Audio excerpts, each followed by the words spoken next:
11 ላይ እንዲህ በማለት ይጀምራል። እነሱ እንዴት አድርገው እንደሚገሉት ተነጋገሩበት፣ ተማከሩበት ይላል። ጌታችን አምላካችን ኢየሱስ ክርስቶስ ማታ እያዳፉት አንዴ በጉጥቻ አንዴ በእርግጫ አንዴ ደግሞ በመጥፋት ፊቱ ላይ ብዙ እንግልት ካደረጉ በኋላ 12 ሰዓት በደረሰ ጊዜ ወደ ጲላጦስ ወሰዱት ይላል። ወደ ጲላጦስ ወሰዱት። ጌታችንም በዚህ መዝሙረኛው ቅዱስ ዳዊት መዝሙር 35 ቁጥር 11 ላይ የክፋት ምስክሮች ተነሱብኝ፣ የማላውቀውንም በሌላ ላይ ተናገሩ ይላል። የክፋት ምስክሮች ተነሱብኝ። ገና ቀደም ብሎ የድንግል ማርያም አባት ዳዊት ይህንን ነገር በትንቢት ተናግሮ ነበር። የክፋት ሰዎች ተነሱብኝ አለ። እነዚህ ሰዎች ጌታችን ኢየሱስ ክርስቶስን በክፋት እሱ መልካም ስላደረገ ደግ ነገር ስላደረገ ሊገሉት አሰቡ ይላል። ወደ ጲላጦስ ፊትም አቀረቡት። መቼ ነው? 12 ሰዓት ላይ። እኛም ጠዋት 12 ሰዓት ተነስተን ጸሎት ብናደርግ አንድም ለዚህ ነው፣ አንድም ደግሞ 12 ሰዓት ላይ አዳም አባታችን የተፈጠረበት ዕለት ነው። ከሰዓት ስለሆነ ጌታችን በዚህ ሰዓት እንግዲህ ወደ ጲላጦስ በልጆቹ በፈጠራቸው በሰው ልጅ ለፍርድ ሊመረመር የሚመረምር አምላክ የማይመረመር አምላክ የማይመረመር መለኮት ሊመረመር በጲላጦስ ፊት ቆመ ይላል። ዋቀኔ ሁንዱማ ጃችሱ እኒ ፉለ ጲላጦስ ዳበተ ጀዳ ጲላጦስ ዳበተ ጲላጦሲን ኢሳኒስ ነሞኒ ባየን እኒ ዋንሃ ሆጀታ እኒ ጋሪ ሆጀቱ ጀዳኒስ ጎፍታ ኬኛ ኢየሱስ ክርስቶስን ጲላጦስ ፉልዱራ ኢሳ ዳበተ ጀዳ ሰዓቲ ኩላለመ ይረተችው። ስለዚህ ጌታችን አምላካችን አስረው ወሰዱት ይላል። ሁለተኛ አስረው ለጊዜው ለጴንጤናዊ ለጲላጦስ አሳልፎ ሰጡት ይላል። አምላካቸውን መድኃኒታቸውን የሚያድናቸውን አምላክ ሳያውቁት ዛሬ ሳናውቀው አምላካችን ስንት ጊዜ ነው፣ ስንት ጊዜ አሳልፈን ለመናፍቃን ሰጠነው፣ ስንት ጊዜ አሳልፈን ለጠንቋዮች፣ ለወዳጅ ለሟርተኞች ሰጠነው። እነሱም አምላካቸውን አሳልፎ ለጲላጦስ ሰጡት ይላል። ጲላጦስ ግን ኢየሱስ ክርስቶስን ወሰደው። ጌታችን አምላካችን ወሰደው። ለብቻ አድርጎ መረመረው፣ ጠየቀው። ጌታ ሆይ አንተ እውነት እንደሚሆነህ እንዴት ነው ጠየቁት። ዛሬ ሳንጠይቅ ሳንመረምር የምንፈርድ ብዙ ሰዎች አሉ።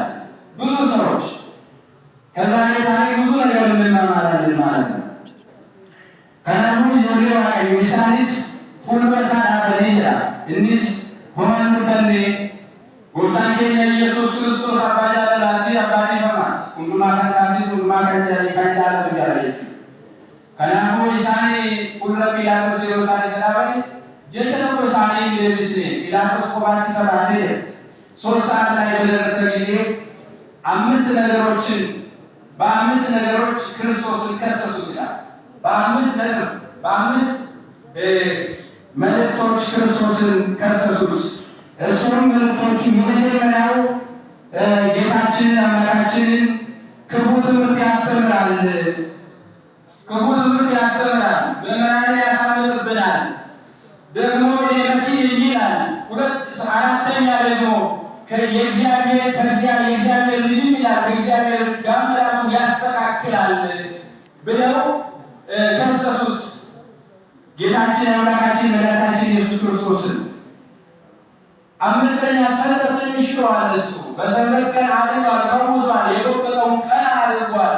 ዓይነ ስውሩን ዓይኑን አብርቶለታል። ያቺ ጣቢት የሆነችን ከሞት አስነስቷል። የማቴዎስ ወንጌል ምዕራፍ 9 እንዲሁ የማቴዎስ ወንጌል ምዕራፍ 8 ላይ እንዲህ አድርጓል ብለው ከሰሱት ይላል። መልካም ስንሰራ ይቺ ዓለም የውሸት ሀገር ስለሆነች ብዙ ጊዜ ደግ የሚሰሩ ሰዎች የሚሰደዱበት፣ ክፎች ደግሞ ዝና የሚያገኙበትና የሚገኙበት ዓለም ናት። ስለዚህ በዚህ ዓለም ላይ ብዙ ጊዜ ደግ ስንሰራ እግዚአብሔር ብቻ ነው የሚረዳ፣ አምላካችን ክርስቶስ ብቻ ነው የሚረዳ። ሌሎቹ ውሸተኞች ሊጎዱን ይችላሉ።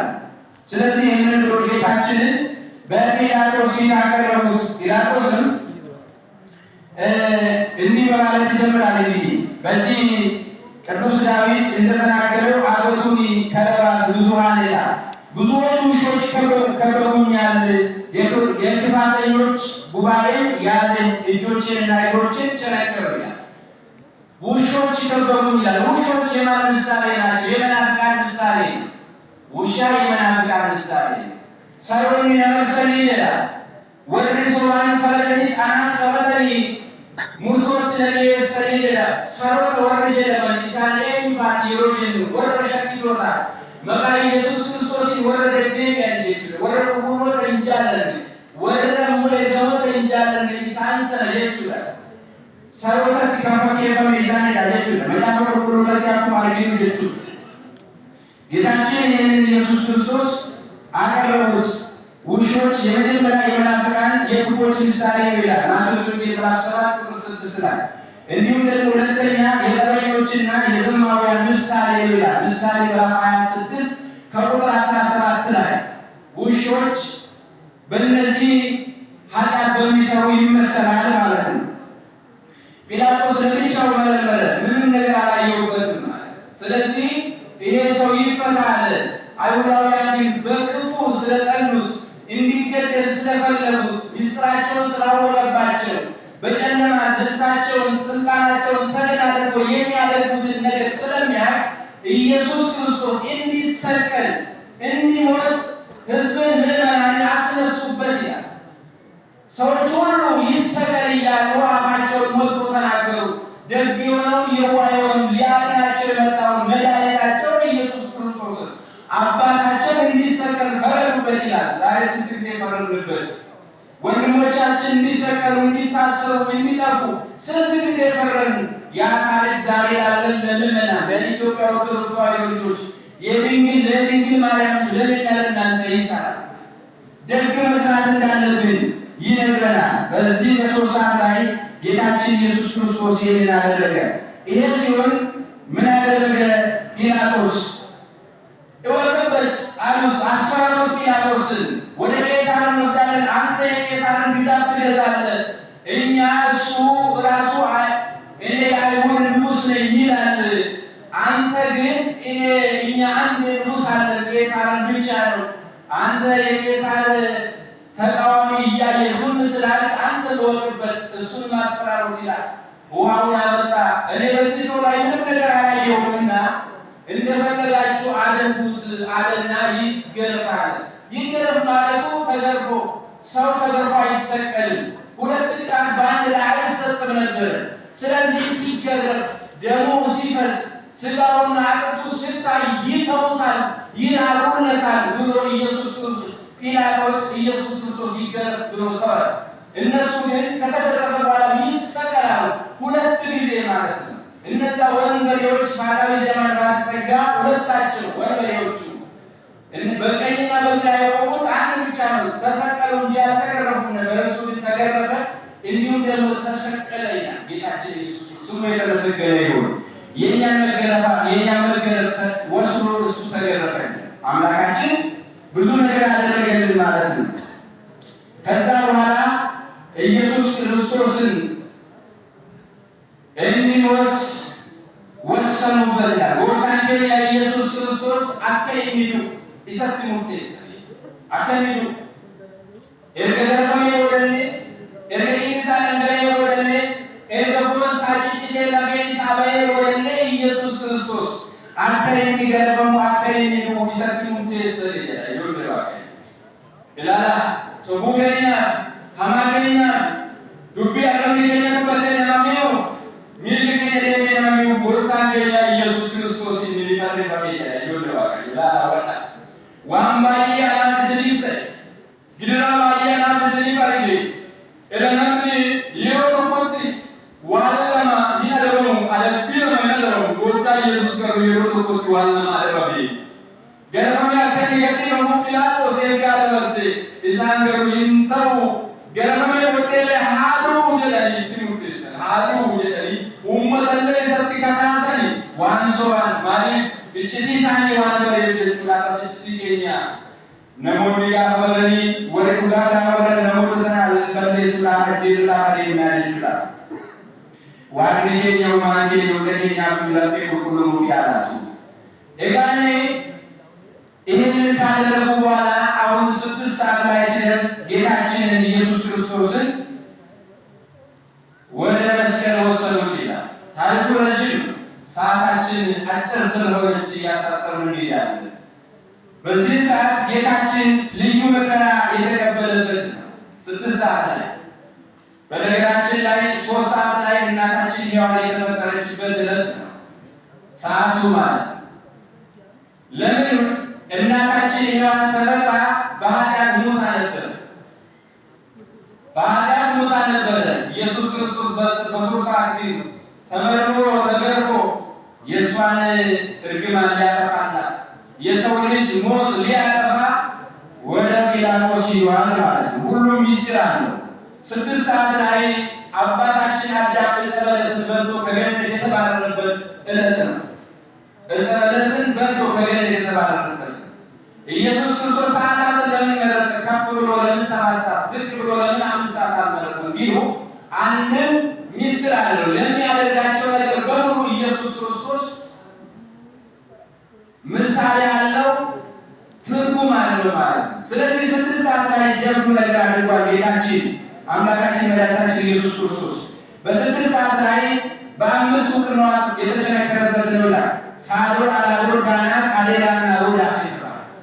እነዚህ 5 በዚህ 5 ቅንዋት መስቀል ጌታችን ኢየሱስ ክርስቶስ ተቸንክሯል ማለት ነው። በሁለተኛ ወንበዴዎች መካከል የተሰቀለበት በዚህ ሰዓት 2 ወንበዴዎች እነዚህ ጢጦስና ዳክሊስ የተባሉ እሱ እመቤታችንን ይዞ እመቤታችን በሕፃንነቱ ይዛ ወደ ግብፅ በሸሸች ጊዜ የማቴዎስ ወንጌል ላይ በጫካ ውስጥ አገኙት። ጌታችን ኢየሱስ ክርስቶስን አግኝተው ይሄ በቀኝ ላይ የተሰቀለው በግራ ላይ ያለው ወርቅ ያቀረበ 7 ሰገሎች ያቀረቡለትን እንሰጠዋለን እንወስዳለን ባለ ጊዜ ይሄኛው በቀኝ ያለው እባክህ እሷ የንግሥት ሚስት ትመስለኛለች፣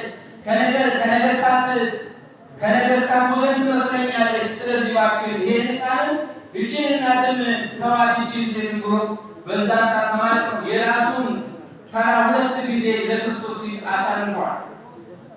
ኢየሱስ ክርስቶስ በዛ ሰዓት ወደ ግብፅ በሚሸሽበት ጊዜ በቀራንዮ እንገናኛለን ብሎት ነበር። አስተውሉ ክርስቲያኖች፣ በቀራንዮ እንገናኛለን ብሎት ነበር። አሁን 2ቱም ወንበዴዎች በቀራንዮ በቀኝና በግራ የተሰቀሉ በዚህ በ6 ሰዓት ነው ማለት ነው። አይሁዳውያን ለምንድን ነው እሱ መካከል ያደረጉ? ለምንድን ነው ቢሉ አንደኛ ጌታችንን አምላካችንን ለመሸምገል ሸምግሎ ጌታችንን ከሌሎቹ ሰዎች ለመለየት ነው። የመጀመሪያው ቀኛዝማች ግራዝማች እንደሚባሉ ሁሉ ቀኝ እነዚህ ናቸው፣ ግራ እነዚህ ናቸው ይላሉ። ነገር ግን ያላወቁት እውነትን እየተናገሩ የማቴዎስ ወንጌል ምዕራፍ 25 ላይ እንዲህ ይላል፣ ኃጢአተኞችን በግራው ያቆማል፣ ጻድቃንን በቀኙ ያቆማቸዋል፣ እንደ ሥራቸውም ይፈርድባቸዋል ይላል። ይሄንን ለማጠየቅ ኢየሱስ ክርስቶስ በእነዚህ በሁለቱ ወንበዴዎች መካከል ተሰቀለ ይላል። ጎርታን ከኛ ኢየሱስ ክርስቶስ ፈኖ ባለሞተ ወረሰ ለማንጂቱ ይፈንነው ይሳ ኑይ ጋሞ እንደገኘው ይገኛል ቢታምር ከሳከም ጫበን ጓለሲሱ ጎርታን ከኛ ኢየሱስ ክርስቶስ ቢታምር ከፋኒ ፈሚያለች። ይሄንን ነው የሚያስረዳው የመጀመሪያው ማለት ነው። ጌታችን ይሄንን ካደረገ በኋላ እነሱ ይሄንን ካደረጉ በኋላ አልበቃ ስላቸው ጲላጦስ በትራፍ መስቀል ላይ የጻፈበት ሰዓት ነው። በትራፍ መስቀል ትራፍ የተባለ በ3 ቋንቋ ጽፎ የአይሁድ ንጉሥ ነው ብሎ ጻፈ። በዚህ በመስቀሉ ላይ በዕብራይስጥ፣ በግሪክ፣ በሮማይስጥ ጻፈ። በጊዜው እነዚህ ቋንቋ የሚነገር ብዙ ሰዎች የሚግባቡበት ቋንቋ ስለነበረ አይሁዳውያን ግን እንዲህ አይደለም፣ እንዲህ ብለህ አትጽፈው፣ እንዲህ ብለህ ጻፍ አሉት። ምን ብለው? የአይሁድ ንጉሥ ነኝ ብሎ ራሱን ከፍ ስላደረገ ነው ብለህ ጻፍ አሉት። የጻፍኩትን ጽፌአለሁ አለ። አናደዳቸው፣ ተበሳጭተው ስለነበር ጲላጦስ ክርስቶስን ይወደው ነበር። አንድም ልጁ በቤት ውስጥ ታሞ ብዙ ጊዜ ቆይቶ ነበር። ሚስቱም ሕልም አይታ ነበር። ይህ ሰው ንጹሕ እባክህ አትግደለው እያለች መልእክት ትልክበት ነበር። እነሱ ግን ይሄን ነገር አልሰሙም።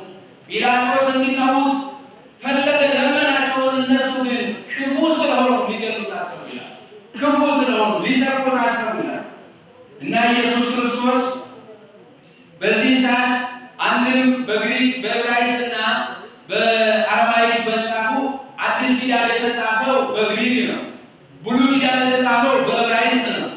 ስለዚህ ይህንን ለማጠየቅ ነው ኢየሱስ ክርስቶስ ያመጣው ማለት ነው። በዛ ሰዓት ላይ የተጻፈው አንድም ይሄንን ነው። ሁለተኛ ደግሞ በዚህ ሶስቱ ቋንቋ ዓለም የክርስቶስ ወንጌል የእግዚአብሔር ቃል ይነገራል፣ ይሰበካል፣ ሲሰበክ ይኖራል ሲል ነው ጲላጦስ እዛ ላይ የሰቀለው። አንድምታው ትርጓሜው ይሄንን ነው። ብዙ ባልገባበትም አባቶቼ ቢኖሩም ማለት ይሄንን ሲል በዚህ ጌታችን አምላካችን መድኃኒታችን ኢየሱስ ክርስቶስ በትራፉ ላይ ተጽፏል ማለት ነው። ሌላው ትንቢቱ ይፈጸም ዘንድ ወአንሰ ተሰየምኩ ንጉሠ በላዕሌሆሙ በጽዮን በደብረ መቅደሱ፣ እኔ ግን ንጉሴን ሾምኩት በተቀደሰ ተራራ በጽዮን ላይ የተባለው ይፈጸም ዘንድ መዝሙር 2:6 ላይ ይሄ ይፈጸም ዘንድ ምን አደረገ? ይሄ በትራፍ ላይ ተጻፈ ማለት ነው። ዋናው ግን በሁሉ ቆመው ቋንቋ የክርስቶስ ወንጌል እንደሚሰበክ ለማጠየቅ ይሄንን ሶስቱን በጊዜው የነበረውን ኢየሱስ ክርስቶስ ወስዶ እንዲጻፍ አድርጓል። አራተኛ ሰባቱ ተአምራት የተገለጠበት ነው። 6 ሰዓት ላይ 7 ተአምራት ተገልጧል። ፍጥረታት የአምላካቸውን ክብር ገልጠዋል። ሰው ግን ከሌሎቹ ፍጥረታት አንሶ ተገኝተዋል ይላል። እነዚህ ምን ናቸው? ፀሐይ ጨልማለች። በዚህ ሰዓት ከ6 ሰዓት በኋላ ፀሐይ ጨለመች፣ የአምላኬን ራቆት አላሳየኝ ብላ። ጨረቃም ደም ሆነች፣ ከዋክብትም ረገፉ፣ አለት ድንጋይም ተሰነጣጠቁ፣ መቃብርም ተከፍቷል፣ ሙታንም ተነስቷል፣ የቤተ መቅደስ መጋረጃ በሁለት ተቀዷል ይላል ሉቃስ ወንጌል ምዕራፍ 23 ቁጥር 45 ላይ። እነዚህ 7ቱ ነገሮች በፍጥረታት የተደረጉ ናቸው። ሰው ልጅ ከዚህ አንሷል። የሰማይ ከዋክብት ሰራዊት ብርሃናቸው አይሰጡም፣ ፀሐይም በወጣች ጊዜ ትጨልማለች፣ ጨረቃም በብርሃኑ አያበራም። ኢሳይያስ 13:10 ላይ እንደተናገረ ነቢየ እግዚአብሔር ቅዱስ ኢሳይያስ ገና በትንቢት የተናገረው ተፈጸመ ማለት ነው። ይህ ይፈጸም ዘንድ ተደርጓል። አምስተኛ ፋታዊ ዘየማን ምስክርነት የሰጠበት ሰዓት ነው። ሉቃስ 23:43 ላይ ሁለታቸው ወንበዴ በክርስቶስ በቀኝና በግራ ቆሙ፣ ተሰቀሉ ይላል።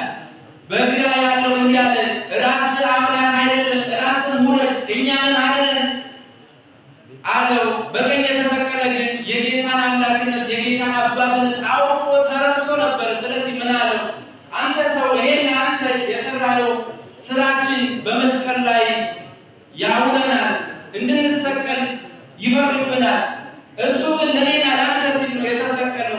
ለምን በሱ ላይ ትፈርዳለህ?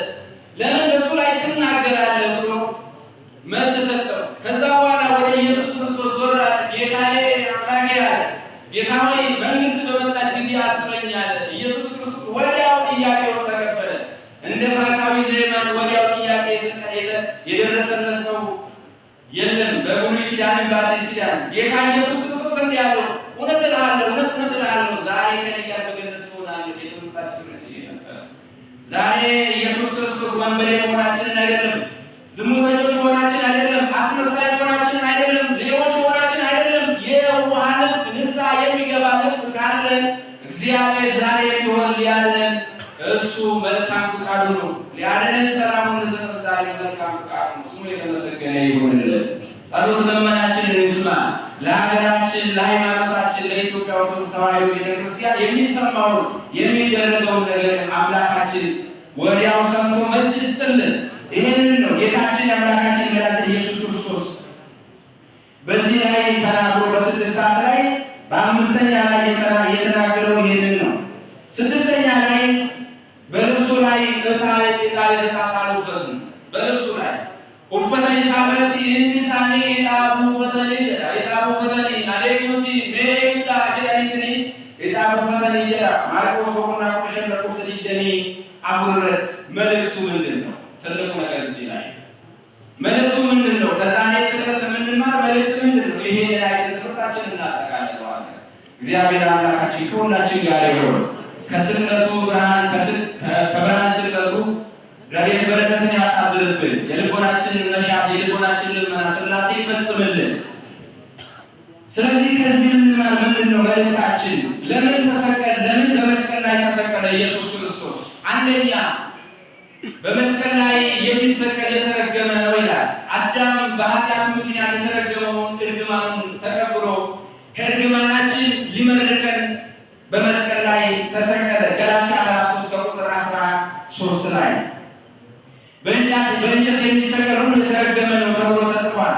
ክርስቶስ ስለኛ እርግማንን ሆኖ ከሕግ እርግማን ዋጅን ይላል። ገላትያ 3:13 ላይ ስናነብ እናገኛለን። ለምን በዕለተ ዓርብ ተሰቀለ? ከፍ ብሎ ለምን ቅዳሜ ዝቅ ብሎ ደግሞ ለምን ሐሙስን አልመረጠም ሲሉ ዓርብ ዕለት ኢየሱስ ክርስቶስ ጀብዱ ሥራ ስለሰራ ነው።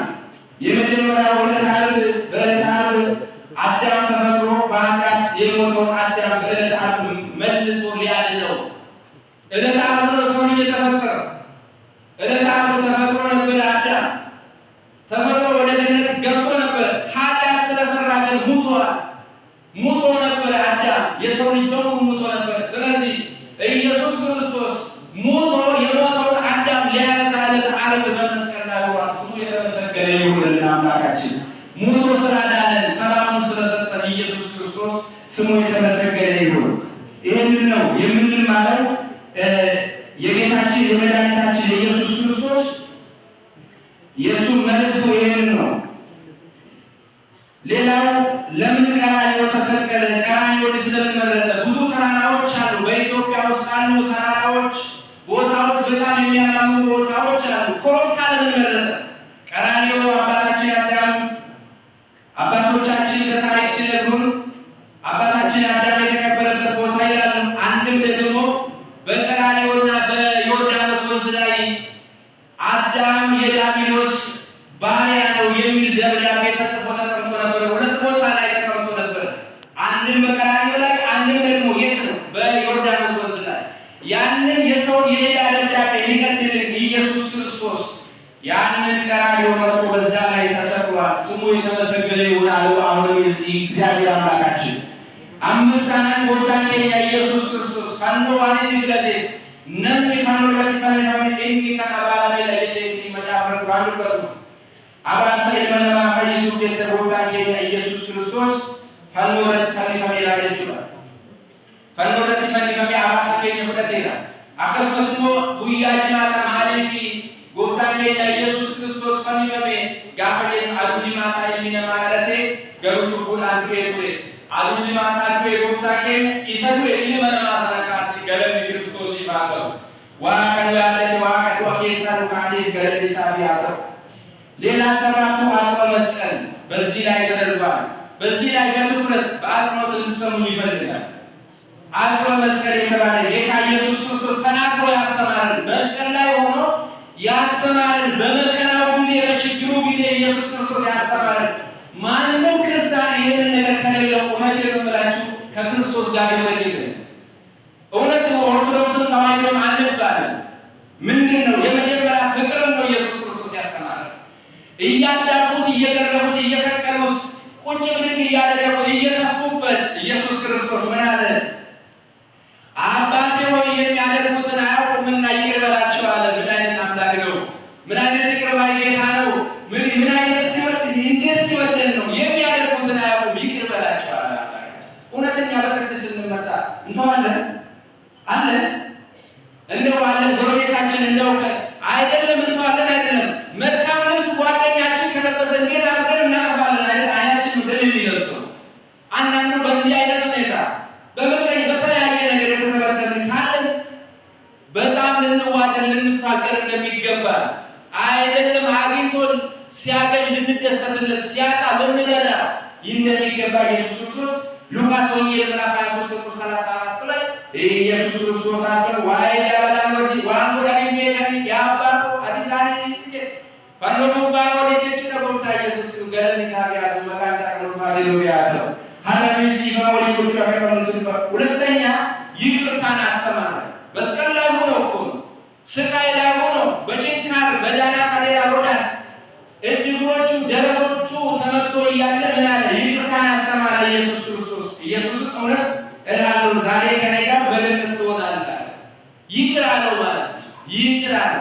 የበደሉንን በድንበር ላይ የተጣላን፣ በገንዘብ ላይ የተጣላን፣ በእውቀት ላይ በመስሪያ ቤት በተለያየ የተጣላን ሰዎች ይቅር ልንል ያስፈልጋል። አለበለዚያ ብንሰጥ፣ ነጠላ ለብሰን ብንመላለስ፣ ብናስቀድስ፣ ጸበል ብንጠጣ፣ ብንጸልይ ምን ካደረግን የይቅርታ ልብ ከሌለ ይቅር አይለንም አምላካችን። ይቅር በል እምርሃለሁ፣ ውደድ እወድሃለሁ ይላል አምላካችን። የይቅርታ ልብ እንዲኖረን የእሱ ቅዱስ ፈቃድ ይሆንልን።